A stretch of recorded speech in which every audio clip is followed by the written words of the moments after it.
Gardeners on the east coast have a green-fingered problem. What to do with their garden waste? Staying in Cockburnspath, we don't have brown bins, so we have nowhere to empty our garden rubbish. So the nearest tip for me is at Eyemouth, which is about 26 to 30 miles round trip. There's no curbside garden waste collections in the Borders, so locals in Composting and Cove face a 30-mile round trip to the nearest recycling centre in Eyemouth. Until now. Thanks to a composting scheme built in the community gardens, part funded by the Community Council and the National Lottery Community Fund. You know, Neil had this fantastic idea to create a composting scheme, and not only can we use our green waste from our site and all our allotments and community garden, but we can offer this to our villagers as well. Somewhere down there is East Berwickshire clay, red clay.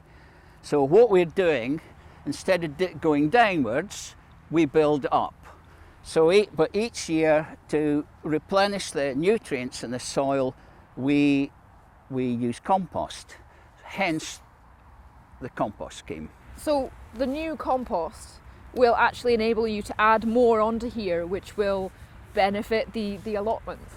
It'll benefit the allotments, and hopefully we'll be able, because it's a community scheme, to offer some of the compost back into the community.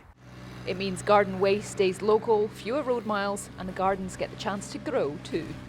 For me, as an environmentalist, I love it. You know, we don't have to take our waste elsewhere, we can deal with it here. And so we're reducing our carbon footprint, we're doing as much as we can. But also it's the sense of community as well, because the amount of people that come down to like the composting scheme, and you know, you just meet folk, you have a chat, and you all know you're doing your wee bit.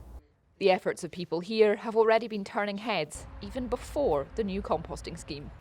So unbeknown to them, it was a complete surprise.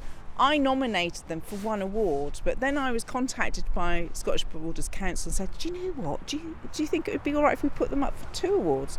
So that's what happened, and as such they won the outstanding award for both community sustainability and for cultivating communities. When it comes to recycling, Cockburnspath and Cove certainly have a handle on it. Isla Todd, ITV News, Cockburnspath.